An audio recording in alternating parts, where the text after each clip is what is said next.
Barra de Opinión presenta.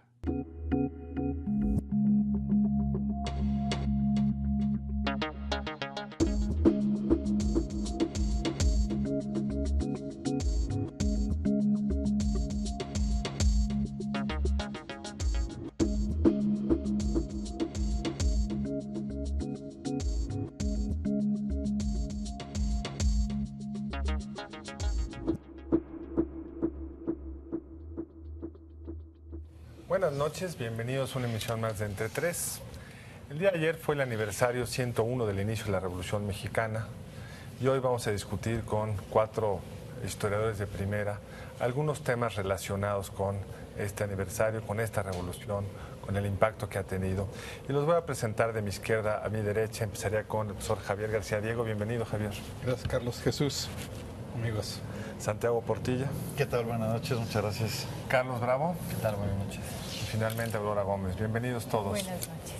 Pues quizá un tema por el que podemos empezar es algo que creo que refleja muy bien la naturaleza de nuestra transición, el peso de la Revolución Mexicana, que es que un presidente emanado del PAN, o los presidentes que han emanado del PAN, han continuado como si fuera suya la celebración de la Revolución Mexicana.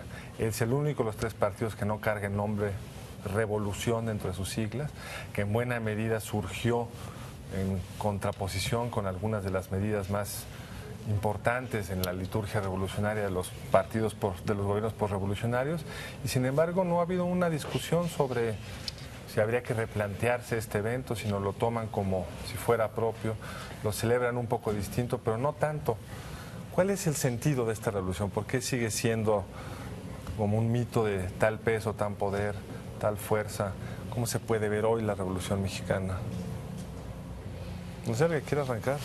Bueno, pues Santiago, tú tenías una idea, estabas comentando hace unos minutos, podemos ligarla con la propuesta o pregunta de Carlos. ¿Cómo no? Bueno, a mí me parece que la Revolución Mexicana, a la luz de hechos de este mismo año en el mundo, de la llamada Primavera Árabe, nos da la idea de que la Revolución Mexicana fue una especie de primavera democrática de México.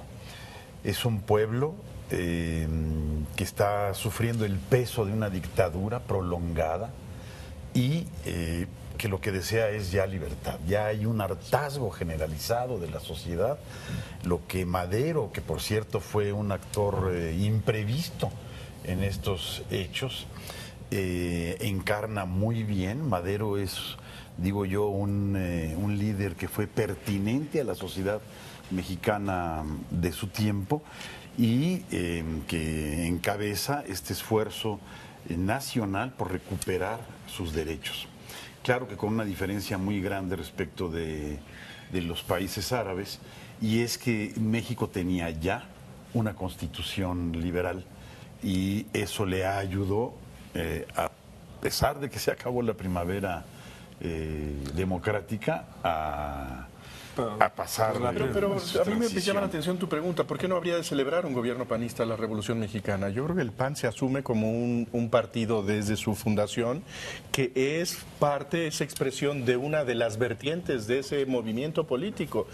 Si no es seguir con el estereotipo priista de que el PAN es contrarrevolucionario, de que el PAN es el neoporfirismo. Esa es una versión insostenible. Pero podría haber... el Partido Acción Nacional tiene una legitimidad histórica que tiene que ver con credenciales que vienen de esa perspectiva maderista, con Vasconcelos, y Gómez Morín es un hombre que se asume parte de la Revolución Mexicana y que trata de orientarla de acuerdo al canon democrático. Pero podrían haber puesto los énfasis en otro lado, habrían podido poner un esfuerzo en poner más estatuas de Madero, de Vasconcelos. De hecho, a mí eso es lo que me sorprende, que el PAN no haya reivindicado con más fuerza la figura democrática de la revolución. Bueno, hay que distinguir. Una cosa es el PAN como partido y otra cosa es el presidente Calderón como gobierno federal. Son 2 cosas distintas. Y yo coincido con Jesús. La Revolución Mexicana tenía muchas banderas, muchos reclamos. Madero tenía su reclamo, que era básicamente político, democracia, no reelección. Carranza tenía el suyo, Zapata tenía el propio, devolución de las tierras a las comunidades, Villa también. Y yo creo que el gobierno federal y el PAN pueden alegar, ¿sí?, simpatizar con el reclamo de Madero, que es la democracia. Y no lo han hecho. Ahora, respecto a...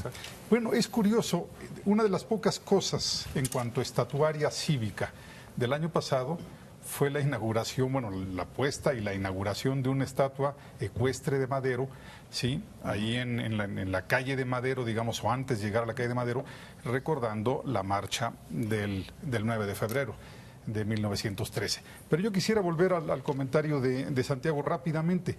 Pues sí, Madero a lo mejor encabezó un movimiento parecido al de la democracia árabe, al de la primavera árabe. Sin embargo, no hubo las otras estaciones, no hubo verano, no hubo otoño, no hubo invierno. El cuartelazo la interrumpió. Este es el punto. Dada la debilidad del gobierno de Madero, dada los desaciertos del Madero presidente, todos los sucesores, todos los siguientes gobernantes emanados de la revolución, Carranza, de la Huerta, Obregón, Calles y demás, no tenían como principal objetivo la instauración de un régimen democrático, tenían como objetivo la instauración de un gobierno fuerte que no volviera nunca a sucumbir, como lo hizo el gobierno de Madero frente a Huerta. Y además no nos debe sorprender, todas las revoluciones victoriosas generan gobiernos fuertes. Yo no conozco una revolución militar victoriosa que haya producido un gobierno. La de Madero, precisamente. Porque no fue una revolución militar realmente, se desmoronó el gobierno de Porfirio Díaz. No, pero quizás también sería interesante, digamos, siguiendo lo que decía Javier García Diego, ¿qué revolución, o sea, digamos, y volviendo a tu pregunta, tú decías, bueno, ¿por qué el PAN o un gobierno del PAN celebra la revolución? Mi pregunta sería, bueno, pero exactamente qué revolución celebra, digamos, porque con Fox por lo menos teníamos una idea, hubo este tímido esfuerzo por tratar de reivindicar la figura de Madero. En cambio, con el gobierno del presidente Calderón, yo no tengo claro que haya ningún referente revolucionario. Y de hecho, si no mal recuerdo, durante este sexenio, en los gritos del 16 de septiembre, por ejemplo, cuando los presidentes priistas solían montar también a los héroes revolucionarios, digamos, en el grito, me parece que el presidente Calderón nunca ha incorporado a ninguno de los héroes revolucionarios dentro del grito, ¿no? Que era una ceremonia, digamos, de enlistar uno por uno los héroes que nos dieron patria, etcétera, ¿no? Yo creo que efectivamente, a diferencia, digamos, para hacer una diferencia con los gobiernos panistas, a diferencia de lo que ocurrió durante el gobierno de Fox, en el que hubo este esfuerzo de reivindicar a Madero, en el gobierno de Calderón no ha habido ningún referente dentro de la Revolución Mexicana. ¿Y eso te parece mal? No, me parece un dato que los distingue, por lo menos.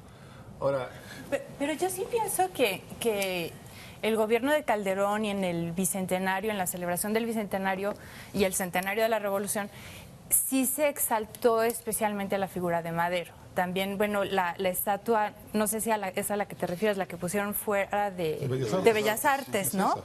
Sin embargo, pues sí se pudo hacer más. Yo creo que ha faltado una búsqueda, una reinterpretación y un posicionamiento histórico de este régimen que realmente no se dio. Parecía que el año pasado era el momento propicio para que se diera, pero no se acabó de dar. Realmente lo que ocurrió fue algo que no me parece del todo mal, que es una multiplicidad de interpretaciones de varias instituciones, de los distintos partidos, de los distintos niveles de gobierno, que en sí tiene su valor, pero sí me parece que el PAN, al igual que el PRD, al igual que el PRI, emanan de la revolución de alguna manera. Son distintas vertientes, digamos que en Gómez Morín no se puede explicar sin la revolución. Gómez Morín surge de la revolución. Y lo mismo, obviamente, digamos, en el PRD tal vez exaltan más a Zapata y en el PRI más a... Pero en el PAN no hay una narrativa histórica y se negaron a dar una narrativa histórica con el Bicentenario. Yo creo que existe, y ahí creo que lo decía muy bien Javier. Yo creo que como partido político y sobre todo como partido en la oposición tenía un cuento sobre la historia mexicana que era bastante coherente, que era bastante claro.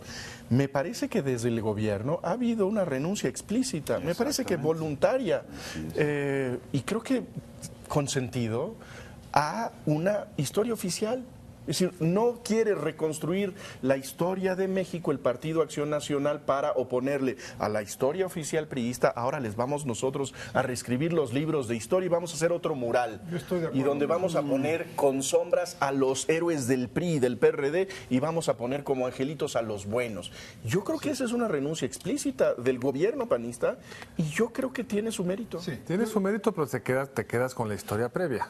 Sí, Bueno, yo creo que dejas el espacio a que la historia la hagan los historiadores, que la hagan los profesionales. Con lo que está diciendo Jesús, primero que todo, hoy en día es ya imposible hacer una historia oficial, porque la historia oficial tenía un presupuesto básico que era un gobierno, ¿sí?, que estuviera en todos los espacios y que controlara, digamos, todos los elementos que tienen que ver con la cultura y la educación.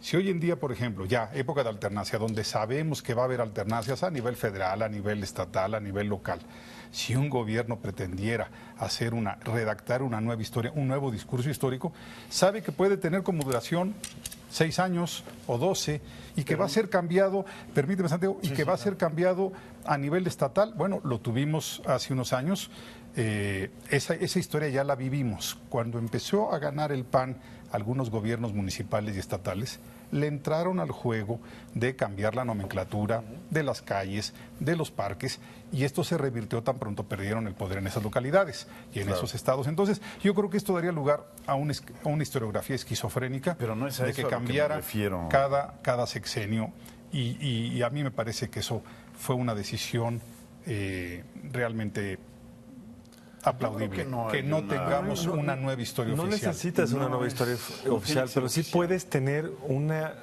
explicación de lo que es la historia de México desde el poder distinta. Y yo no la he visto, no he visto una nueva énfasis. Bueno, Vasconcelos, desde la lógica de la historia oficial que estudiamos, era un traidor. Sí. Desde la lógica panista, pues es un héroe. ¿Cómo reconcilias toda esa parte de la historia de la revolución donde ellos se sienten que fueron arrinconados, maltratados, llevados fuera del dominio del PRI? No creo que sí esa es la relación del PAN con Vasconcelos. O sea, Vasconcelos antes era visto efectivamente como un traidor, ¿sí?, como un hombre que se había derechizado al grado, bueno, un hombre que se había... era un traidor. No, claro que sí, un hombre que se había derechizado y que había simpatizado con el nacionalsocialismo. Esta era la imagen que teníamos de Vasconcelos tardío. Ya más Pero dentro del PAN, por ejemplo, Vasconcelos fue muy crítico del PAN. Le reclamaron los jóvenes que lo acompañaron en las jornadas de 29 que no construyera un partido político, y él dijo: yo no necesito mediaciones, yo no necesito tibiezas, yo no necesito burocratismo. Entonces, en el PAN, en cualquier institución política, ven a Vasconcelos como un gran educador, que yo creo que es como se le ha rescatado, pero no como un creador de instituciones políticas. Pero a ver, Ahora, no yo creo quisiera que- volver a lo que estaba señalando Aurora. El año pasado, en las conmemoraciones, sí hubo más acento en la independencia, porque la independencia, primero que todo, como se dice en derecho, pues primero en tiempo, primero en derecho. Eran 200 años de independencia. Y segundo, de la independencia sí sabemos que se logró. Los principales objetivos se conquistaron, se consiguieron, que era el rompimiento con el vínculo político con España. En cambio, de la Revolución Mexicana, realmente se conquistaron los objetivos fundamentales, se conquistó la democracia, se conquistó la justicia social. Entonces, de la independencia, bueno, sí tenemos algo que celebrar.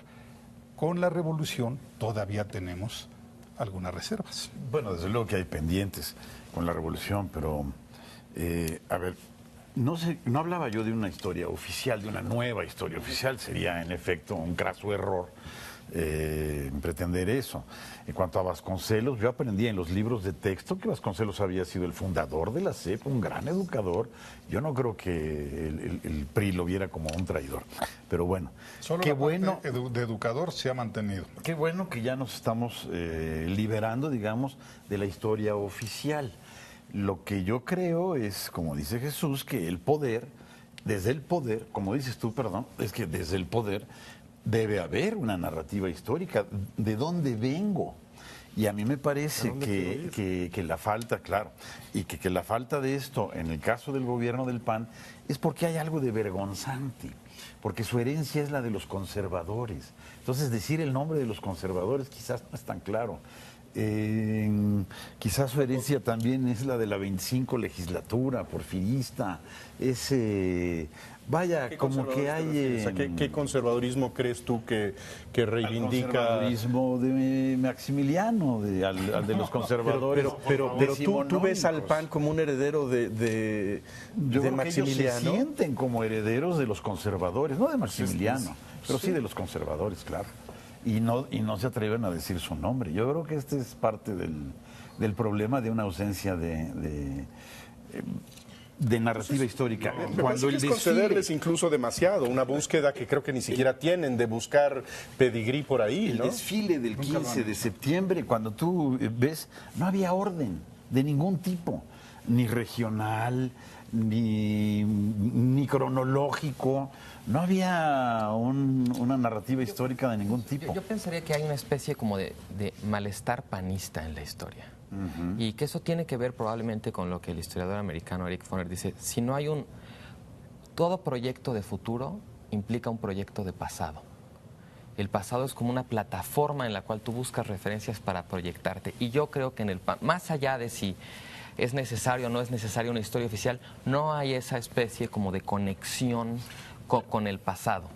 Pero yo creo que eso habla justamente de un partido que fue un partido construido a partir de una bandera que era la democracia electoral, que tenía como base el eliminar un sistema autoritario e instaurar la democracia. Creo que habiendo conquistado, habiendo tenido éxito, pues se queda vacío ese proyecto. ¿Hacia dónde se va ese partido? ¿Qué proyecto está planteando? Sí, pero justamente esa bandera de la democracia electoral, digamos, te permite hacer una narrativa de la historia que sería bastante, digamos, bastante productiva en este momento, porque la democracia electoral no es algo garantizado y es algo que conecta al presente con el pasado desde una perspectiva, digamos, que pueden abrazar muchos panistas y que yo creo que no, digamos, no se ha aprovechado completamente. Y yo creo que en parte tiene que ver, o digamos, algo que yo he percibido, es que, digamos, el PAN ha gobernado por 12 años. Sin embargo, hay muchos, digamos, estratos del gobierno y de quienes hacen los libros de texto y que básicamente son los mismos que estaban siempre. O sea, realmente el poder del Sindicato de los Trabajadores de la Educación sobre el contenido de los libros de texto es bien grande. O sea, a mí me tocó verlo esto digamos, en el libro, en lo que te tachan y en lo que te corrigen. Y en ese sentido me di cuenta qué difícil es cambiar la narrativa que se plasma en los libros de texto en la medida en que, digamos, el cambio no ha llegado hasta ese nivel. El programa de estudios está hecho en piedra. Es intocable. Bueno, estamos hablando sobre la Revolución Mexicana, estábamos hablando sobre la dificultad que ha tenido el gobierno panista para insertarse, digamos, en un discurso histórico, si esto tiene que ver con una especie de extravío político o quizá con una abdicación consciente de ese propósito que no quiere para sí. Pero yo creo que sería muy importante tratar de subrayar y de entender que la Revolución Mexicana fue un gran acontecimiento histórico y que no resulta extraño el hecho de que de que no esté asociado solamente a un partido, a un grupo político, sino que sea ya, después de tanto tiempo, un evento nacional. Yo creo que eso vale la pena, ¿no? Sí. Es decir, sí se trata de un acontecimiento que rompe con la historia mexicana previa y que es una anomalía dentro de la trayectoria latinoamericana. Totalmente. No hay un evento de este tipo en el pasado mexicano ni en el continente. Bueno, después vendría la Revolución Cubana, que son los únicos dos grandes movimientos revolucionarios que ha habido en esta parte del continente. Ahora, aún aceptando que es un movimiento complejísimo que partió la historia del país y que todavía hoy en día tenemos secuelas clarísimas de ser parte de un país que tuvo una revolución, lo curioso tiene que ver con lo que ayer conmemoramos, la efeméride que ayer conmemoramos. Madero nunca convoca a una revolución. Si uno lee el Plan de San Luis, dice que se ven obligados por el gobierno de Porfirio Díaz a tomar las armas y en varios momentos, en varios renglones del mismo plan, como que se trata de justificar, se avergüenza, dice, nosotros no somos partidarios de la violencia, es a una situación a la que nos orilló el gobierno de Porfirio Díaz. Y un segundo elemento, llama, sí, a tomar las armas para derrocar a Díaz, no va a transformar el país. Entonces, el asociar a Madero, sí, con un llamado a la revolución, a mí me resulta cuestionable. Que ese proceso dio después lugar a una revolución, o que hubo una revolución, digamos, incluso a pesar de que el llamado de Madero era un llamado muy contenido. El plan de San Luis es un plan muy acotado, disciplinante, llama a las armas y en los siguientes artículos dice qué no se debe hacer durante el proceso armado. En la propuesta, la convocatoria a la Constitución del 17 de Carranza, sí, era una propuesta de reformar la Constitución del 57. Claro. Y los principales artículos, el 27, el 123, se salen de control de la propuesta que originalmente había mandado Carranza, que era muy acotada, se le encarga a un grupo que haga una propuesta aparte, en fin. Todavía a esas alturas no parecía que el objetivo central del nuevo pacto constitucional era la gran revolución. Esta se les metió en la discusión. Bueno, pero no hay que descartar. Yo creo que Madero, hay que irnos a ver qué era el porfiriato para ver si Madero quería o no transformar la sociedad. Madero en realidad era un restauracionista. Lo que él quería era restaurar e instaurar de manera definitiva la Constitución del 57, que había sido hecha a un lado en los hechos por la dictadura de Porfirio Díaz. Porfirio Díaz había acabado con la libertad de elección, había instaurado y había sostenido oligarquías locales con sus propias dinámicas, sin duda, pero a fin de cuentas, a cambio del apoyo incondicional a él, había suspendido el derecho de los municipios a elegir a sus autoridades, les había impuesto jefes políticos que en realidad eran cacicazgos y sátrapas. O sea, esta era la realidad de México. Entonces, decir que sea efectiva la Constitución del 57, que sea efectivo el sufragio y suspender la reelección, que era el elemento central, la columna del poder porfirista, pues me parece que sí es un llamado a transformarla a México. Yo solamente quisiera como quizás ampliar un poco el lente, porque nos hemos enfocado, sobre todo en el bloque anterior, a la cuestión del discurso gubernamental, pero lo cierto es que sí ha habido un cambio muy importante y digno de subrayar en cuanto a la discusión pública de la historia, ¿no? Digamos, por lo menos desde fines de la década del 60, los 70, los 80, etcétera, sí ha habido, digamos, lo que conocemos como el revisionismo en cuanto a la historia de la revolución. Y probablemente hemos llegado a un punto de lo que yo llamaría como amarillismo historiográfico, con intervenciones muy simplificadoras de la revolución, la idea de que la revolución no cambió nada, que la revolución no sirvió para nada, etcétera, ¿no? Donde como la revolución no produjo los resultados que hoy en día nos hubiera gustado que produjera, entonces tendemos como a hacer menos o a relativizar la importancia y la profundidad del cambio que la revolución trajo. Lo cierto es que a lo mejor podría subrayar esa profundidad. Bueno, creo que valdría la pena. O sea, podemos pensar, por ejemplo, piensa en una fotografía o una imagen del México porfiriano, piensa una imagen del México revolucionario, ¿no? Hay instituciones fundamentales elegido, las escuelas, los sindicatos, los partidos, ¿no? La Constitución de 1917. La Constitución del 17. Es decir, por supuesto que hay un cambio. Y que creo que también marcan un cambio entre México y sus vecinos. Es decir, la historia mexicana es muy distinta al resto de la historia latinoamericana o tiene una separación en buena medida por ese evento. Lo que pasa es que, digamos, el problema de ir por ese rumbo con el que estoy de acuerdo, también, hay un punto en el que no podemos negar la participación, uno, de las potencias extranjeras en la Revolución Mexicana y dos, la influencia que tienen eventos internacionales como la crisis del 29, en el curso que acaba tomando la Revolución Mexicana. Decimos ahorita, por ejemplo, la revolución es un hecho extraordinario, excepcional, digamos, en este barrio. Pues sí, pero el impacto que tuvo la crisis del 29 en América Latina es muy parecido. La revolución toma una deriva populista, digamos, como el resto de los países latinoamericanos, con sus propias especificidades. Yo diría que precisamente con el 29 se da un cambio de rumbo. Esto es, el México de nuestros días es el resultado de diferentes procesos históricos, de la suma y de la resta de esos procesos. Uno fue la revolución de 1910 a 20, que está muy bien en no minimizarla. El 29, la crisis del 29 no afectó de la misma manera a México y al resto de los países de América Latina. De hecho, yo no me explico el cardenismo sin la crisis del 29, o me explico el cardenismo a partir del 29. ¿Qué produce el 29? Bueno, además de lo económico, desajustes en lo sociopolítico. Demandas agrarias, demandas obreras, huelgas, cierres de empresas, reclamos salariales, y entonces hay dos opciones. Digamos, la opción callista, la opción de Ortiz Rubio, es medidas conservadoras para enfrentar la crisis.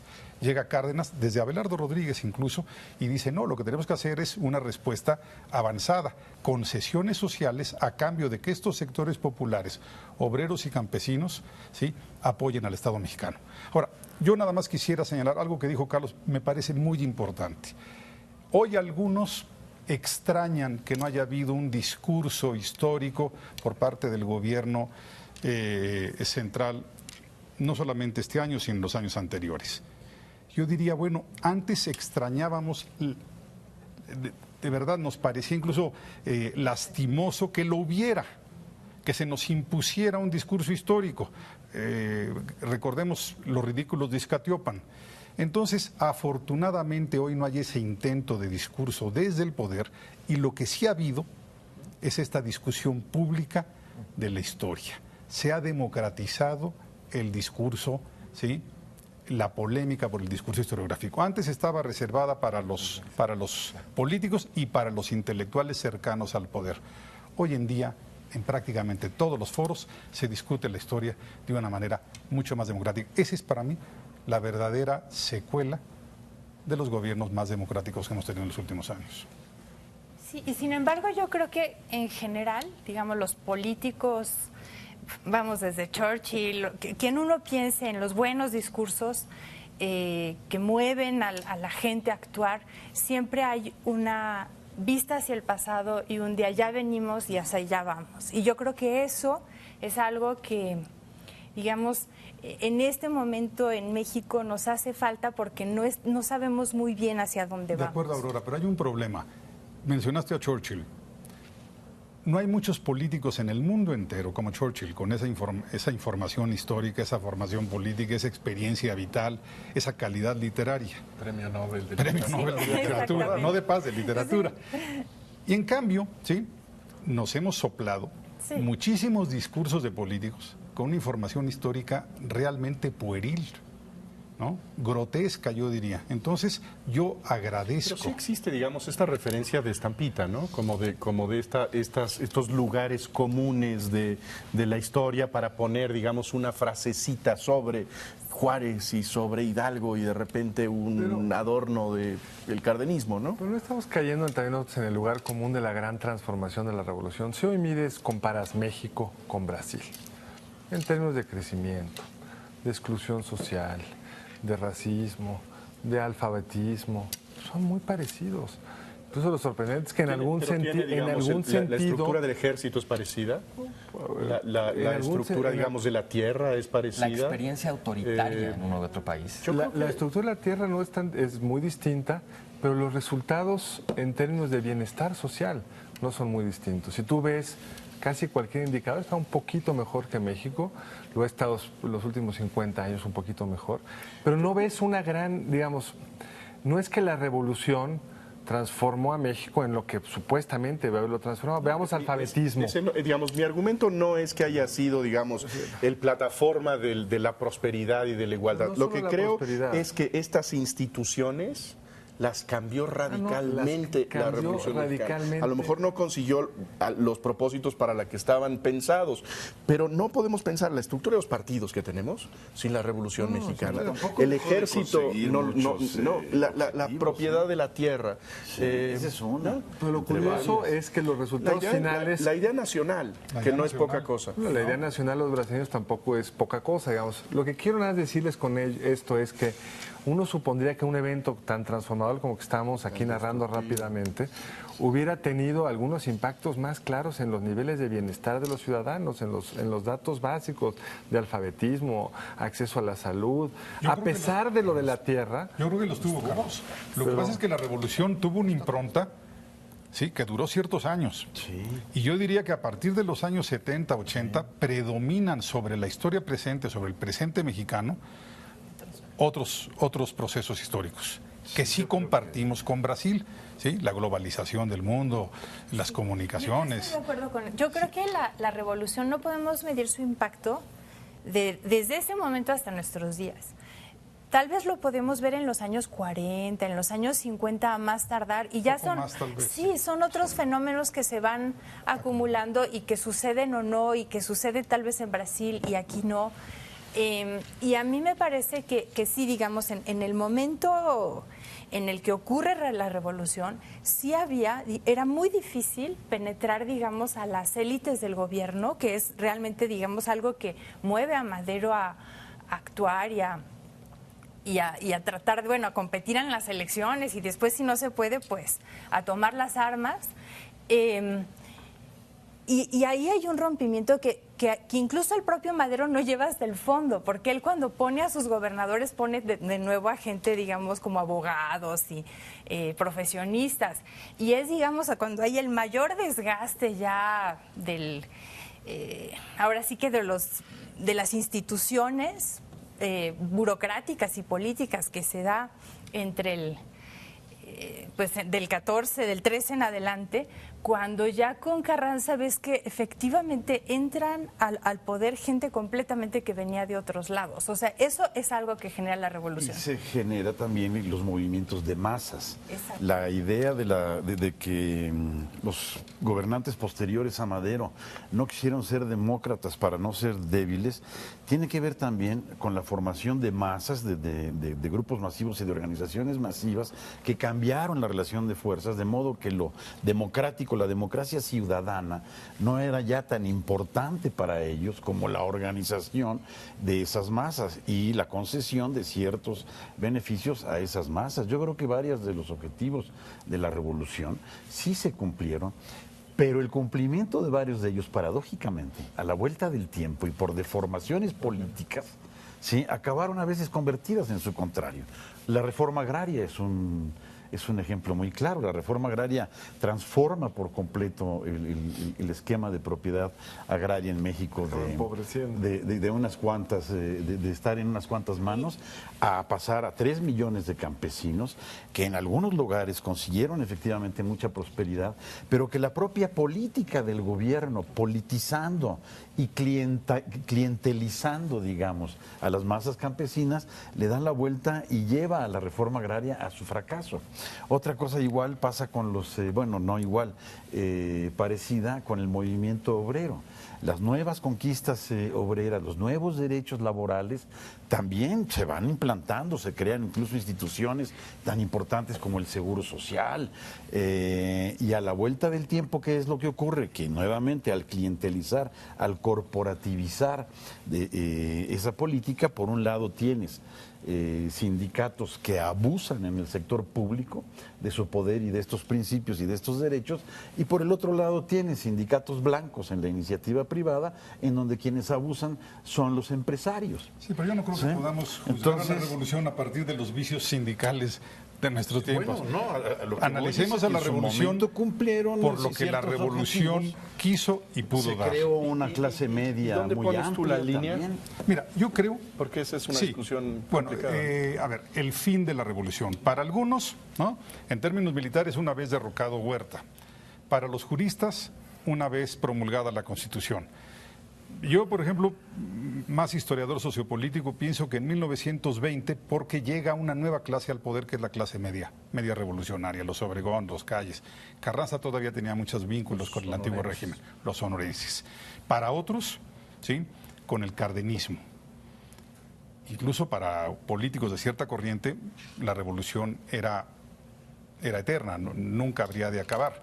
Pero yo creo que habría un consenso en que ya, como propósito, ¿sí?, para el cardenismo la revolución se va agotando. y ya para los 1960, 70, cada vez las secuelas son más tibias y distantes. Bueno, seguimos aprovechando aquí el puente y el día feriado para hablar del 20 de noviembre, para hablar de la Revolución Mexicana.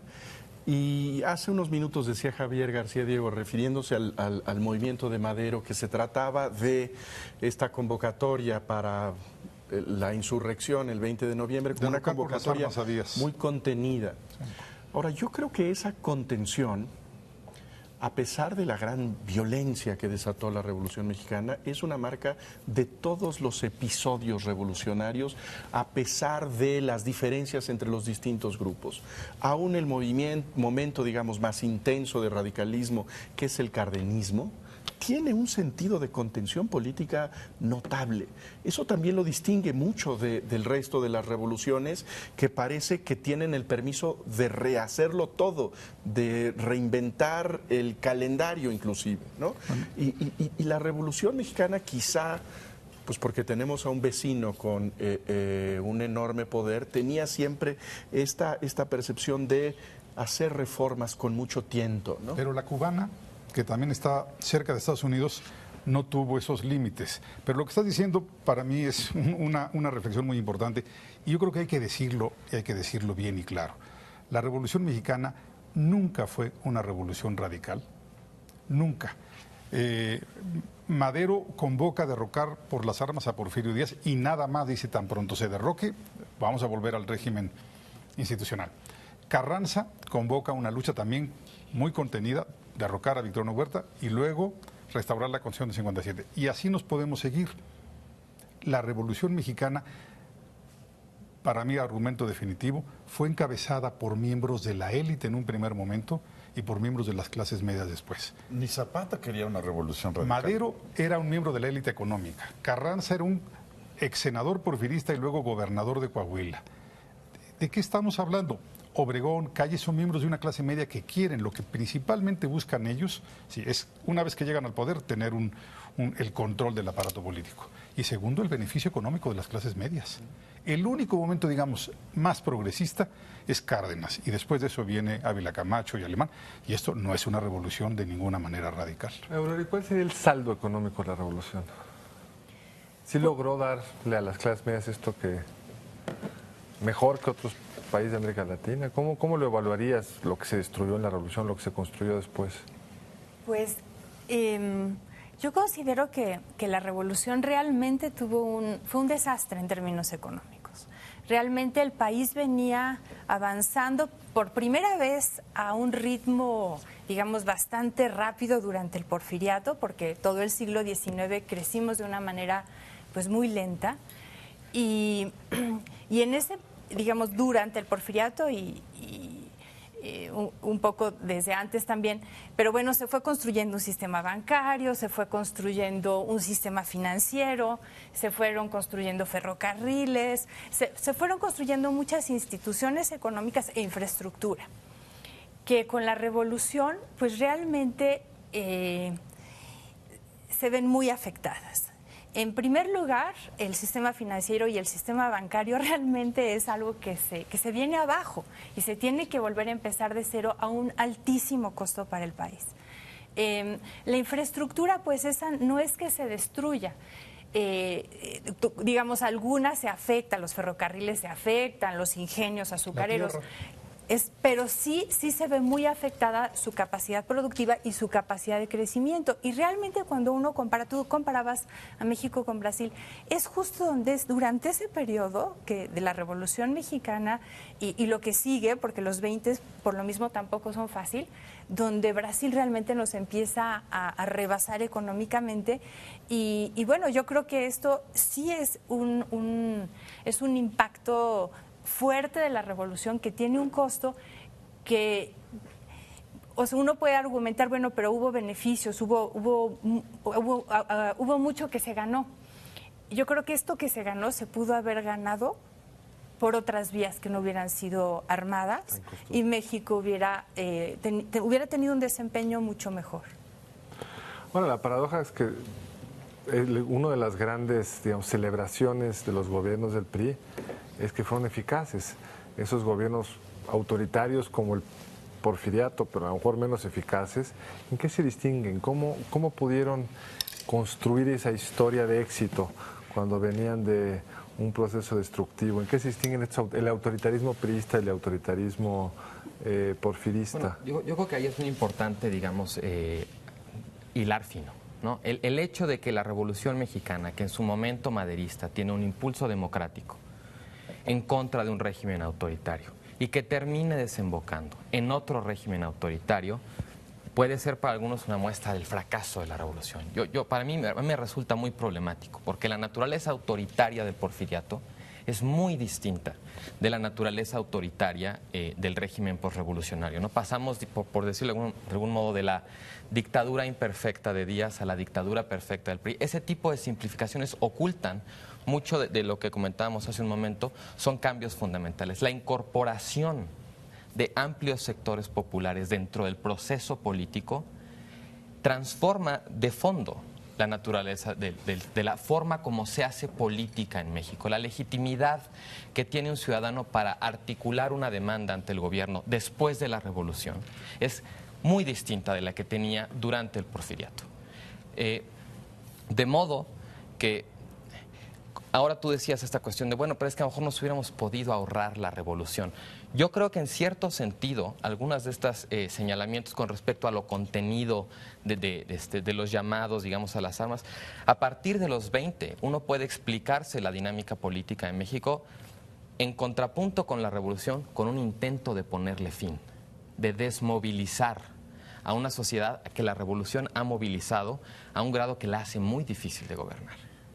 Pero yo diría que incluso dentro de la revolución, sí, ¿no? El propio Carranza trata de desmovilizar a los batallones rojos y el propio Madero cuando... Y combatir a Villa y Zapata. Exactamente. Carranza. Yo sí creo en este proceso de desmovilización, pero lo veo después del cardenismo, ya como un objetivo del Estado mexicano, quitarle cualquier arista, cualquier elemento radical, ¿no? Yo quisiera abundar también con Ávila Camacho y con Alemán clarísimamente. Quisiera abundar en lo que dice Carlos, efectivamente, porque pareciera que pasamos de un autoritarismo a otro. Y perdónenme, yo tengo 61 años de edad, vivía yo ya mi infancia en los años 50, en los años 60, y conocía la historia de mi familia y de tantas familias alrededor. Yo vivía en una clase media que estaba creciendo de manera pujante desde los años 40, 50, y yo alrededor de mí veía libertad. Fue hasta que yo me entré a la facultad y me puse a estudiar los sistemas democráticos y demás, que comprendí que no había un sistema de partidos plural, que había un partido al que habían ingresado muchas fuerzas sociales de naturaleza muy distinta y que ahí adentro se dirimían muchas pugnas por el poder. Pero la libertad con la que vivíamos, mi familia, las familias alrededor, mis amigos y yo, y que podíamos hablar libremente de cualquier tema, incluso en contra de los presidentes, del partido en el poder, etcétera, cosa que en el porfiriato no se podía hacer, cosa que en los autoritarismos totalitarios soviéticos, comunistas, en fin, tampoco se podía hacer. Entonces, vaya, como que sí tenemos que cuando se habla, perdón, nada más para terminar, cuando se habla de la democracia, de la dictadura perfecta, como decía Vargas Llosa, pues quizá también habría que hablar de la democracia imperfecta, ¿no? Porque no era todo falta de libertad. No, la dictadura perfecta no era porque fuera perfectamente iliberal. Lo perfecto era el espacio de libertad que daba para que las familias como las tuyas se sintieran muy felices. Así es. Pero en y familias campesinas y obreras, en la práctica y de todo tipo. No había lo que después aprendiste en la facultad, la posibilidad de contender plural, abiertamente por el poder político, que es de lo que se trata una democracia. Por supuesto, no fue, y afortunadamente no lo fue, nada similar al totalitarismo soviético, pero había muchos niveles de restricción. Pero más allá de lo que tu narración personal podría... Digamos, la idea del espejo, de regresamos a donde estábamos, es bastante absurda, pero hay paralelos interesantes. El régimen porfiriano sí representa un estilo político que es esta perspectiva autoritaria de gran concentración de poder, pero de una intensa negociación, que yo creo que tendríamos que regresar también a la complejidad de lo que fue el régimen hegemónico, en donde no fue esta idea de en donde el presidente tronaba los dedos y todo sucedía. Había complejos mecanismos de negociación. En ese sentido, esta idea de Molina Enríquez, del porfirismo, como un sistema de amistades, gobernar a través de la amistad, que es una forma bonita de hablar de la corrupción, pues me parece que tiene que ver con un estilo de gobierno que yo creo que fue el hegemónico durante buena parte del siglo XX. Yo pienso que, bueno, cuando uno dice el porfiriato fue una dictadura, pues muchos se imaginan, bueno, como la dictadura de Gaddafi. No, el porfiriato fue una dictadura también bastante perfecta, en el sentido de que había, digamos, se escribían artículos de oposición en el periódico, vamos, no selectivamente represiva, ¿no? Sí, digamos, había su represión, pero no era una dictadura, digamos, como nos imaginamos. No, exactamente. No. Ahora, dentro de este sistema político del porfiriato, yo a lo que voy con que pudo haberse dado una transformación que no fuera por la vía armada. Digamos, si hubo una resistencia al cambio, que dentro del propio porfiriato se daban cuenta de que era necesario, pues que ya no hubiera una reelección, que era necesario que hubiera elecciones. Por algo mismo él dijo en la entrevista a Díaz Krillman que iba que iban a haber que iba a permitir que hubiera elecciones. Incluso, digamos, cuando en el propio Tratado de Ciudad Juárez, al dar, digamos, al firmar tan rápido esa paz con Madero, es también un intento por contener esa revolución y por tratar de que todo permanezca dentro de una vía institucional donde no cambie mucho. Y yo creo que era una voluntad de parte de ambos.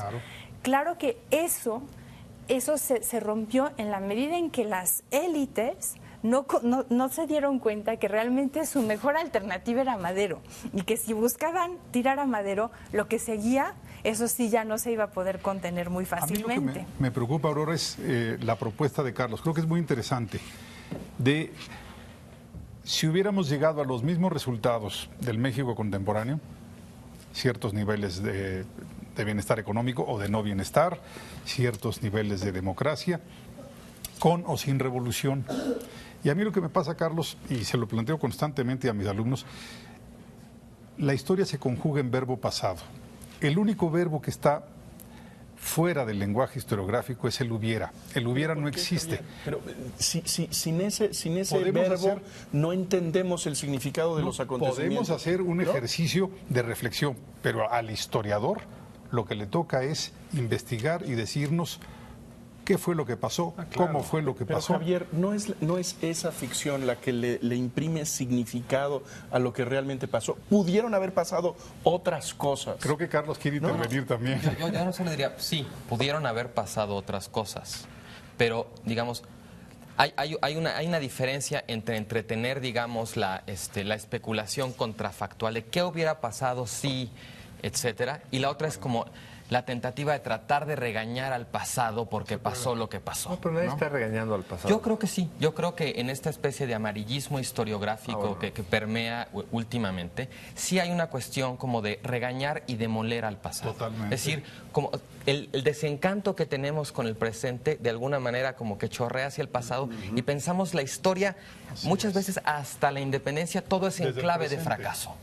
¿No? ¿Por qué fundaron aquí? Que es muy injusta con la historia. Digamos, es no entenderla, es simplemente tirarla a la basura. Sí, pero el contrafactual sirve. También es una parte, digamos, básica de la crítica política. Plantearte una distancia frente a tu pasado y decir, vamos a partir de aquí a construir distinto. Sí. Tiene que haber una lectura crítica de tu circunstancia y eso implica pasado. De acuerdo, Jesús, pero no creo que mejore la cultura política del ciudadano. O sea, debemos distinguir entre cuáles son las causas que tienen a México en el presente que tenemos y cuál fue realmente el proceso histórico nacional. Nuestro proceso histórico fue distinto al de Brasil. Hoy podemos tener presentes semejantes o presentes distintos en ciertos renglones, pero nuestras historias son absolutamente distintas. Digamos, desde antes del siglo XVI, una distinta colonización. Brasil no pasa por independencia, nosotros sí, y Brasil no pasa por una revolución. Entonces, cada país, voy a exagerar el excepcionalismo, pero cada país tiene su curso histórico. Es como preguntarse por qué debió existir el PRI, ¿no? O sea, si el PRI fue ese autoritario que reproduce como en espejo al porfiriato con esta negociación y todo, dices, bueno, el PRI nace en un momento en el que la República parecía de pronto quizás balcanizarse. Todos esos grupos surgidos regionalmente de la revolución que amenazaban con dividir durante muchos años más todavía al país y quizás con consecuencias económicas mucho más funestas que las que hubo, y hay esta decisión asumida por las élites locales de compartir en una organización vertical autoritaria la posibilidad de unirse, ¿no? Entonces, eso es ahí cierto. es donde dices, estaré bueno, de acuerdo, pero llevar al extremo la idea del excepcionalismo de México, de cualquier país, es no poder ejercer una función crítica sobre las oportunidades que el país dejó de aprovechar porque se fue yendo por otro lado. Es no aprender de lo que hicieron los otros para tratarlo de ser mejor. Es en el extremo. No, Brasil es distinto y por eso tiene Petrobras. No somos excepcionales, seguiremos con Pemex el resto de la vida. No, yo creo que todos los países son excepcionales. Sí, todos tienen su propia historia, pero eso de ninguna manera impide la crítica o impide el conocimiento. A lo que estamos obligados precisamente es a ver la complejidad de cada proceso histórico, la complejidad de la Revolución Mexicana, la complejidad de la post-revolución. La celebración por la inmolación, ¿no? Hay una diferencia entre hacer crítica y hacer queja, ¿no? Yo creo que... ¿Tú estás haciendo ahorita crítica o qué? Yo me estoy quejando de que no criticas. Sí, pero yo creo que la revolución generó soluciones que fueron positivas en su momento. Digamos, el reparto agrario, las leyes laborales, en su momento generaron soluciones. Ahora, si eso lo anquilosas y no sigues generando soluciones y después de 90 años te quejas porque sucedió eso y dieron con esa solución, bueno, no es culpa de esa solución, es culpa de que en el curso de los años que siguieron no se haya modificado esa solución. Y que seguimos celebrando esa solución como la solución única y posible. Carlos, ese es el punto. Hay muchos políticos en México que piensan que las propuestas de solución a los problemas planteados por la revolución, o sea, las propuestas de solución de los 1917 o de los 1920 y 30 son todavía viables. Eso sí es un error, porque es trasladar la historia al presente. Por eso nos va a llevar para otro programa porque el tiempo se acabó. Pues ojalá. Javier, Santiago, Carlos, Aurora, muchas gracias. Gracias a ustedes que nos acompañaron en esta emisión de Entre Tres. Ya vieron qué complicado es un tema aparentemente sencillo como hablar de una sola revolución. Ya vieron que no nos pusimos de acuerdo en casi nada. Muchas gracias, nos vemos el siguiente lunes a la misma hora.